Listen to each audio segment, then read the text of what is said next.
ചാലക്കുടിയിൽ beauty parlour ഉടമ ഷീല സണ്ണിയെ വ്യാജ ലഹരി കേസിൽ കുടുക്കിയ സംഭവത്തിൽ മുഖ്യപ്രതി നാരായണദാസിനെ തൃശൂരിൽ എത്തിച്ചു. കൊടുങ്ങല്ലൂർ പോലീസ് സ്റ്റേഷനിൽ പ്രതിയെ വിശദമായി ചോദ്യം ചെയ്തതിനു ശേഷമാണ് അറസ്റ്റ് ചെയ്തത്. പ്രതിയെ ബംഗളൂരുവിൽ നിന്നാണ് കസ്റ്റഡിയിൽ എടുത്തത്. പ്രത്യേക പോലീസ് സംഘമാണ് പ്രതിയെ ഇന്നലെ പിടികൂടിയത്. നാരായണദാസിന്റെ ജാമ്യാപേക്ഷ സുപ്രീം കോടതി നേരത്തെ തള്ളിയിരുന്നു. അന്വേഷണ ഉദ്യോഗസ്ഥന് മുൻപാകെ ഹാജരാകാനായിരുന്നു നിർദ്ദേശം.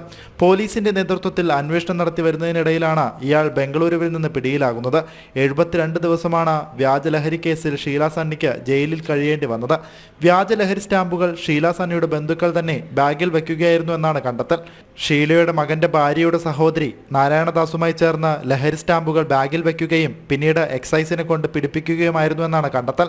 ഷീല സണ്ണിയെ വ്യാജലഹരി കേസിൽ കുടുക്കിയത് മരുമകളുമായുള്ള കുടുംബ പ്രശ്നങ്ങളെ തുടർന്നാണെന്നും അന്വേഷണത്തിൽ വ്യക്തമായിട്ടുണ്ട്. മകനുമൊത്ത് ഷീല സണ്ണി ഇറ്റലിയിലേക്ക് പോകാൻ തീരുമാനിച്ചതും കള്ളക്കേസിൽ കുടുക്കാൻ കാരണമായെന്നും അന്വേഷണത്തിൽ കണ്ടെത്തി. ഷീല സണ്ണിയുടെ മരുമകളുടെ സഹോദരിയെ കേസിൽ പ്രതി ചേർത്തു. ലിവിയ ജോസിനെ കേസിൽ അന്വേഷണ സംഘം 2ാം പ്രതിയാക്കി.